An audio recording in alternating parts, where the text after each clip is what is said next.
Hi guys, எல்லாருக்கும் good afternoon. என்ன அப்படின்னு சொல்லி பார்த்தீங்கன்னா, நம்ம அக்காவுக்கு கண்ணு நொல்ல கண்ணாக இருக்கக்கூடாது. வந்தவன் தொண்டையை விட்டு ஏற்றிருக்கணும். ஏன்னா என் நகைச்சியை பூரா அதுதான் கவலைப்படுறாள். ஏன்னா ஒரு கண்ணு, அப்புறம் ஒரு கம்யூனிட்டி போஸ்ட் போட்டிருக்கு. நிறைய பேர் சொன்னாங்க, அக்கா அது நல்லா இருக்குக்கா நீ பண்ணுற ஸ்டைலு அப்படின்னு சொல்லி சொல்லிச்சுக்க. இப்போ அந்த கண்ணிலே படிப்போமா? சிக்காபாய், உங்கள் கூட இருக்கிற குடிகாரின்னு குடும்பத்தை கெடுத்தவளை மட்டும்தான் நீங்கள் நினைக்கிறீங்க. அது சரியான பைத்தியம். சொன்னதையே சொல்லிக்கிட்டு, அது சொன்னதையே கூட போடாத புன்னதைன்னு போட்டு வச்சிருக்கிறா. சொல்லிக்கிட்டு இருக்குது. அது சரியான மனநோயாளி. அது குடும்பமே கூட்டி விட்டு இருக்குது. எவன்கிட்டையாவது காரு பணம் வீடு வசதி வாங்கிட்டு வான்னு ஊர் ஊராக விரட்டி இருக்காங்க. அது ஊர் ஊராக பஸ் ஸ்டாண்டாக திரிஞ்சு எங்கேயும் எதையும் வாங்க முடியாமல் இருக்கிற சமயத்தில் தான் இது என்ன சாதனை பண்ணுச்சுன்னு தெரியலை. ஸ்னேகா அவார்டு போயிருக்கு. இருங்கடா, கண்ணு வேற வலிக்குது. போயிருக்குது. அங்கே நீங்கள் மாட்டிக்கிட்டீங்க. அப்போ மொத்த குத்தகை உங்களை பிடிச்சிக்கிட்டா. இப்போ எந்த குடும்பம் கூட்டி விட்டு இருக்குது பார்க்குற மக்களுக்கு தெரியும். அதனால் பைத்தியம் முத்தி போச்சு. சொன்னதையே சொல்லி ரிப்பீட்டு. ஏண்டி எச்சக்கலை, யார் ரிப்பீட்டு? ஏண்டி மொத்தா ஆதார் கார்டுக்கு 13 வருஷத்துக்கு முன்னாடி ஒரு புருஷன் நீ வச்சிருக்க ரெக்கார்டு ரைட்டா ஆப்ரேஷன் பண்ணி ரத்தமே கொடுத்து காப்பாற்றின யார்? சரத்து தான் புருஷன் சொல்லி ரெக்கார்டு ஆஸ்பத்திரியில் கையெழுத்து போட்டு புருஷங்கிற இடத்துல அவன் கையெழுத்து போட்டிருக்கான். அது எந்த புருஷன்? இப்போ துபாய்க்காரனுக்கு 10 பவுனுக்காக திறந்து காமிச்சே. நான் சொன்னதையே சொல்கிறேன். நீ மட்டும் என்ன புதுசாக என்னமோ சொல்கிறிய? புதுசாக எவன்கிட்டே போயிட்டேன், எவன்கிட்ட கழட்டி காமிச்சேன், எவன்கிட்ட பார்த்தேன். நீ 6 வருஷத்துக்கு முன்னாடி 7 வருஷத்துக்கு முன்னாடி போனதே சொல்லிக்கிட்டு இருக்கிய. நீ தான் 7 நிமிஷம் வரைக்கும் ஒருத்தனை கள்ள புருஷனை வச்சுக்கிட்டு கழட்டி காமிச்சிக்கிட்டு இருக்கிய. பீஸ் காட்டுறதுக்கு ஒருத்தனை வச்சுட்டு கரிமீனை ஒருத்தருக்கு வாங்கி கொடுத்துட்டு ஜூஸை வாங்கி ஒருத்தர் கொடுத்துட்டு சூனாவை மட்டும் ஒருத்தனை காட்டிக்கு பார்த்துக்கிட்டு இருந்தியே. அப்போ இது என்ன? என் குடும்பம் கூட்டி விட்டு வாங்கிட்டீங்களா? என் குடும்பம் கூட்டி விட்டு வாங்கிட்டீங்கன்னா என்ன அர்த்தம் தெரியுமா? வந்தீங்க என்ன சமணம் போட்டு உட்காந்து சாப்பிட்டுக்கிட்டு இருக்காங்களா? உன் குடும்பம் கூட்டி விடுத்தீங்கதா இல்லை என் குடும்பம் கூட்டி விடுத்தீங்கதா? நான் கேட்குறேன். கூட்டி விட்டு சம்பாதிக்கிற கரண்ட் தான். நீ என்னென்ன 4 வருஷம் அவன் எவன் காசு போட்டு என்னென்ன பண்ணீங்கன்னு தெரியாது. நீ எவன் கூட போய் இருந்தேன்னு தெரியாது. ஸ்னேகா பாடு பங்கான்சருக்கு இவன் என்ன சாதிச்சா? நீ என்னடி சாதிச்சேன்னு கரெக்டு முண்டை 50 வயசு கழட்டு முண்டைக்கு இத்தனை புருஷன் கேட்குது உனக்கு. அங்கிட்டு பார்த்தா அவன் பீலிங்கில் போட்டிருக்கான் எஸ்எஸ்ன்னு. இங்கிட்டு பார்த்தா இவன் எத்தனை பேர் தான் உனக்கு ஒப்பாங்க? பெருசா கண்ணு நொல்ல கண்ணு ஆயிருக்கக்கூடாது. சரியா? அது எப்படி? உனக்கு அடிபட்டா மட்டும் ஒன்று இந்த முளைக்கு கீழே படும், இல்லைனா சூனாவில் படுது, இல்லைனா தொடையில் படுது, இல்லைனா தையலில் படுது. எப்போ அக்காவுக்கு அடிபட்டால் நான் அடித்தாலும் தையல்லையே அடிச்சுக்கிட்டா எனக்கு அந்த இடத்துல ஒன்றுக்கு போகிற இடத்துல வலிக்குது. சரி, அதுக்கப்புறம் வண்டியில் போய் அடிபட்டாலும் எனக்கு அங்கனையே அடிபட்டுருச்சு, எனக்கு கீழே இருக்க சூனா வலிக்குது அப்படிங்கிறியே. உனக்கு மேலே இருக்க முளையும் கீழே இருக்க சூனாவிலே தான் அடிபடுமா? வேற எங்கேயுமே அடிபடாதா? சொல்லு பாப்பா. ஏன்னா அப்படி சொன்னாதான் நானும் உருகுவானா? நான் சொல்லவ உருகிற காலம்லாம் போயிருச்சு. சும்மா வேணா உனக்கு உருகிட்டு இந்த மீடியாக்குள்ள வேணா நடிப்பேன். எனக்கு 3 நாளைக்கு 4 நாள் புடுங்கினாலே உருக மாட்டேன். எப்படி? சோறாக்கி போட்டு சுகத்தை கொடுத்து துணிமணி பார்த்து நல்லது கிட்டது பார்த்து மாத்திரை மருந்து எடுத்து கொடுத்து 24 மணி நேரமும் உண்மையாக உட்காந்து வீடே கெதின்னு கிடக்கிறவளுக்கே அவன் இருக்க மாட்டான். நீ அப்படியோ இவன் வாரிசு சுமந்தான்னு சொல்லி சொன்னோன்னு நீ உருகுறிய. அவன் எவ்வளோ பெரிய கேடி பையனு ஒன்றைய விட எனக்கு நல்லா தெரியும். சரியா? 23 வருஷமா அவங்ககிட்ட வாழ்ந்தாங்கிற. 23 வருஷத்தில் 10 வருஷம் வாழ்ந்தியா 7 வருஷம் வாழ்ந்தியான்னு தெரியல. மிச்ச வருஷம் பூரா இப்போ ஆனது தான் நான் புருஷனாக இருந்திருக்கேன். சரத்து 4 வருஷம் இருந்திருக்கேன். அவன் ஒரு 13 நாள் எவ்வளோடாச்சு? 21 வருஷம். இவன் வாழ்ந்ததுன்னு சொன்னது எத்தனை வருஷம்? 23 வருஷம். அப்போ எத்தனை வருஷம்? 2 வருஷம் தான் இவங்க வாழ்ந்துருக்காங்க. நான் வந்து எத்தனை வருஷம் ஆச்சு? 6 வருஷம் ஆச்சு. அப்படிங்கும் போது இவங்க போடுற கணக்கே ரொம்ப தப்பா இடிக்குதுடா. அவனுக்கு பார்த்தா 32 வயசு, இவனுக்கு எத்தனை வயசு, இவளுக்கு எத்தனை வயசு, இவருக்கு எத்தனை வயசு. இந்த வயசை மட்டும் நீங்கள் கால்குலேஷன் போடுங்க, உங்களுக்கு எல்லா விஷயமே தெரிய வரும். சரியா? என்னமோ பெரிய பண்டிதாண்டாத பத்தினி மாரி பேசுகிற. பாண்டிச்சேரிக்கு போகிற அப்படியே தாகத்தை இறக்கிறதுக்கு எல்லாரும் பாண்டிச்சேரிக்கு போனால் குளிக்க போவாங்க. ஆனால் நீ குளிக்கவே போகிற பாரு. தண்ணி கொஞ்சம் ஏறிருச்சு கம்மா கரையில் பாய் விரிச்சு தூக்கம் வரல ராத்திரியில் என்ன தொல்ல பட்டகோர கொஞ்சம் இல்லை நெஞ்சம் இல்லை அப்படின்னு அக்கா பாண்டிச்சேரிக்கு அடிக்கடி தண்ணி இறக்க போயிடும். அப்புறம் இப்போ வந்து நம்ம சரத்து மாமா வீட்டுக்கே வர வச்சு எல்லா வேலையும் முடிச்சிடும். ஏன்னா வெளியூருக்கு போனால் நீங்கள் கண்டுபிடிச்சி போடுறீங்களே எந்த ஹோட்டலு எங்கே போகிறான் எங்கே வர்றான்னு சொல்லி. அதனால் வீட்டுக்கே வர சொல்லி தானே அவன் வீட்லேயே வந்து மாவாட்டினதை சொன்னான். கதையாக அளந்து விட்டான்ல. இவன் போய் கையெழுத்து போடுறப்ப எங்கே இருந்தான்? திருப்பி நாங்கள் 2 பேர் குற்றாலத்துக்கு போனப்போ அவன் எப்போ வீட்டுக்கு வந்தேன் எல்லாமே அவன் கதையாக சொல்லிட்டான். உட்காந்து மனப்பாடமாக ஒப்பிச்சு முடிச்சிட்டான். நாங்கள் அடிக்கடி 3 நாள் குற்றாலம் போகிறோம்லடா. கரெக்டாக அப்பன்னு பார்த்து இப்போ வந்து அவனை வர வச்சுறது. யாருக்கு? நம்ம பூச்சிக்கு தெரியாமையே வந்து சரத்து மாமா வந்துடுறாரு. சரத்து மாமா வந்துட்டு அப்பப்போ வந்துட்டு சாதனை புரிஞ்சுட்டு போயிடுவார். சரியா? ஏன்னா அவனுக்கு தான் அவன் வீடே தெரியும், எனக்கு தெரியாது. அதுக்கப்புறம் நான் கேட்டப்போ கூட சொல்லலை. நான் அதுக்கப்புறம் தான் அவன் வீட்டை கண்டுபிடிச்சி நானாக போனேன் இந்த வீட்டுக்கு. சரியா? ஒரே ஒரு வாட்டி தான் அவன் கூட்டி போனேன்.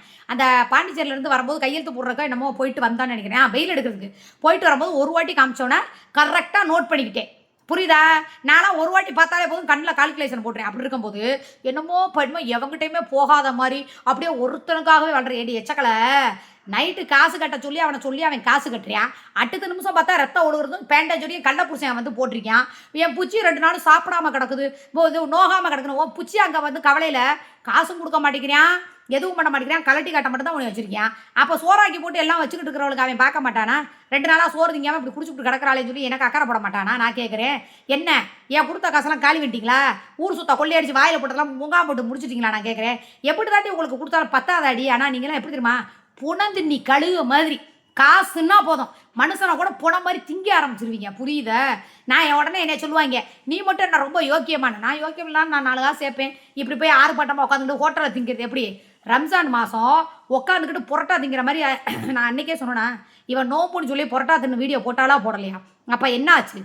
நான் ரம்ஜான் மாதத்தில் இல்லைன்னு கூட சொல்லிட்டு போயிடலாம், என்னால் முடியாதுங்க, என் உடம்பு ஒத்துக்காதுங்க, எனக்கு இப்படி இருக்கு அப்படி இருக்குன்னு சொல்லிட்டு கூட போகலாம். ஆனால் இவன் முரட்டா தின்னதை நாங்கள் நாள் சாப்பிட்டது நான் மறுநாள் போட்டேன்னா எல்லாருமே கடுமையாக நோம்பு வச்சுக்கிட்டு இருக்காங்க.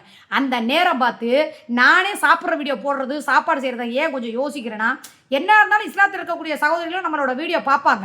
அவங்க கடவுளுக்கு விரதம் இருந்துக்கிட்டு இருக்கும்போது நம்ம போய் அவங்க பசியை தூட்டுற மாதிரி பண்ணுனா அந்த பாவம் பூராமே நமக்கு தான்.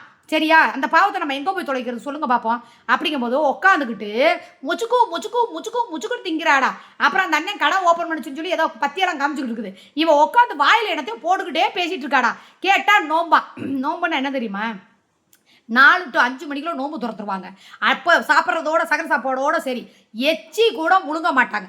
நான் சொல்கிறேன், எச்சி முழுங்கினா கூட பாவம், அது நோம்புலே சேராது. அப்படிங்கிறனால எச்சி கூட முழுங்காமல் அவ்வளோ கடுமையான இருக்கும்போது அது எப்படி நோம்பு இருக்குன்னு சொல்லிட்டு வாயில் போட்டு கடுக்கு புடுக்கு அந்த ஷார்ட்ஸில் போய் பாருங்கள். அவள் வாயில் போட்டு தின்னுக்கிட்டு பேசிக்கிட்டு இருக்கிறது பூரா நல்லா தெரியும். அப்புறம் எப்படி அவள் நோம்பு வச்சான்னு சொல்லி இவனும் சொல்கிறேன் அவளும் சொல்கிறாங்க. எதுக்குடா கடவுள் விஷயத்தில் கூட இவ்வளோ போய் சொல்கிறாங்க? நானாக இருக்கேன், என்ன சொல்லியிருக்கேன், ஏன்டி எனக்கு விரதம்லாம் வைக்க தெரியாதுடி, நல்லா சாப்பிடுவேன் தூங்குவேன், ஏதோ என்னால் முடிஞ்சது சாமிக்கு ஒரு விளக்கேற்றி வச்சுருவேன் அப்படின்னு சொல்லி தான் நான் சொல்லியிருக்கேன். என்னமோ உட்காந்துக்கிட்டு கம்யூனிட்டி போஸ்ட் எப்படி அப்படி போட வரச்சு தண்ணியா? அடியா கருப்பே, அடியே சிங்கப்பூர் போனாலே துபாயே ஐட்டா அக்கா சீக்கிரம் புட்டுக்கு இந்த சேனலும் ரெடியாக இரு. சரியா? அங்கே அடித்து தள்ள ஆரம்பிச்சிட்டாங்களா எல்லாரும் ரிப்போர்ட்டு. இதுக்கெல்லாம் போய் எதுவும் பண்ணணும்னு நினைக்கல. நீ அடிச்சிருக்க கம்யூனிட்டி போஸ்ட் அதை சொல்லல, வரலாறு காணாத வகையில் கம்யூனிட்டி போஸ்ட்டுக்கு ஸ்ட்ரைக் வாங்கின ஒரே ஆள் நீ மட்டும்தான். இந்த இதுவும் புட்டு பிடிங்கிட்டு போயிடும். நீ நிரந்தரமாக வீட்டிலே இருந்துக்கலாம், பேசாமல் இந்த ஏதாவது வசூல் போடுவான். பிச்சை இருக்காரு, பிச்சை பெருசாக கொடுப்பாரு, டெய்லி ஆட்டி காட்டுவார். பூச்சி காட்ட மாட்டாரா? ஏன் பூச்சியெல்லாம் ஆட்டினாலும் என்னென்ன காரியமாக எல்லாத்தையும் கரெக்டாக முடிச்சுட்டு நாங்கள் இருப்போம். ஓ பூச்சி வெறும் வாழைத்தண்டை மட்டும் தான் காட்டுவார். டொண்டாங் முதல்ல நீ யோக்கியமாடி. 50 வயசில் அரிப்படுத்து 50 புருஷன் கேட்குது, பேரை பற்றி எடுத்து பேப்பர்ஸ் மாட்ட வேண்டிய வயசில், உனக்கெல்லாம் கட்டையில் போகிற வயசில் காதல் காதோல் கேட்குது. எச்சக்கலை போரிக்கி கம்யூனிட்டி போஸ்ட் போகிறதுக்கு முன்னாடி முதல்ல நீ என்ன யோக்கியம்னு பாரு, அப்புறம் அடுத்தவங்கள பேசிக்கலாம். சரியா? ஆள் மூஞ்சி முகரையில பாரு, இவன் கண்ணுலடா தொட்டை சேர்த்து போயிருந்துருக்கணும். அடுத்து இருங்க, என் ஊர் பிடாரிக்கிட்ட போய் வடிக்கிறேன், உனக்கு தொட்டை போகணும். தொட்டை போட்டுக்கிட்டு மாதம் 50,000 இந்த நாய் சொல்லுவார். 50,000 கொடுத்துருந்தா என் பொட்டாட்டி சுடுகாட்டுக்கிட்ட அடிபட்டுருப்பாளா? ஏன் இத்தனை வருஷமா அங்கே தானே குடியிருந்தீங்க? எனக்கு விவரம் தெரிஞ்சு ஏண்டா 6 வருஷமா 7 வருஷமா குடியிருக்கிறாங்க. அப்போலாம் அப்படாத ஆக்சிடென்ட் இப்போ ஏன் பட்டுச்சு? ஊர் வாயி என் தங்கச்சிகளை பேசின சாபம், இந்த வாங்கி தின்ட்டு அவங்களெல்லாம் பேசின சாபம் பாவம் யாரை கேட்கும்? எல்லாம் உழைச்சி கஷ்டப்பட்டு சம்பாதிக்கிறதுக்கு தானே. உக்காந்துக்கிட்டு அவள் இப்படி போனா, அவன் மூக்கு இப்படி, அவள் வாய் இப்படின்னா, கடவுள் கண்ணே நொல்ல கண்ணாக்கி விட்டாரா? பார்த்து இருந்துக்க, அடுத்த கண்ணு நொல்ல கண்ணு ஆயிர போகுது. ஏன்னா உனக்கு எதிரி கொஞ்சம் நெஞ்சம் இல்லை, ஊரே எதிரி. எப்போ உன்னையெல்லாம் வந்து அப்படியே சம்சம் பண்ணுவாங்கன்னு இருக்காங்க. அதான் சொல்கிறல, உளவாயில் வந்தாலும் ஊர் வாயில் இருக்கக்கூடாது. நான்லாம் இருக்கிறேன் அப்படின்னா அப்படி போய் ஊர் சாவத்தில் நான் விழுக மாட்டேன். இந்தா 2 நாள் பட்னியாக கிடந்தேன், யார்ட்டையா ஏதாவது வாங்கி சாப்பிட்டேனா, பேசாமல் ஜீவனே வீட்டுக்குள்ளே தான் கிடந்தேன். வீடியோ போட்டேனா, ஏதாவது பண்ணனா, ஒன்றுமே பண்ணலை. ஏன்னா எதுக்கு போய் வாங்கி சாப்பிட, அப்புறம் அதை போய் 2 பக்கத்து சொல்ல, அது நம்ம காதுக்கு வர தேவையில்லாமல் அந்த சங்கடம் வர விட்டு தான் பேசாமல் நான் விட்டுட்டேன். சரியா? ஐசிஓவில் இருந்தவன் 1/2 மணி நேரம் கூட ஆகாமல் கம்யூனிட்டி போஸ்ட்டு. அப்போ 6 லிட்சம் ஆப்பிளும் வாங்கிட்டு வந்து தள்ளிட்டாரு. இங்கிட்டு பார்த்தா தங்கச்சியை பூரா தலைமாட்டில் நின்றுக்கிட்டு அக்காவுக்கு தலையை கோதி விட்டுட்டாங்க.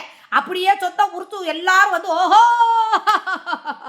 ஓஹோ அப்படின்னு சொல்லி ஒரே அழுது தள்ளிட்டாங்க. ரம்ஜான் மாதத்தில் கூட பாரு, உன்னை பார்த்தா பெரிய பாவம்னு பால் பாக்கெட்டு கூட வாங்கி தர மாட்டேங்கிறாங்க உனக்கு. ஏன்னா அவங்கெல்லாம் புண்ணியம் சேர்க்கணும்னு நினைக்கிறாங்க.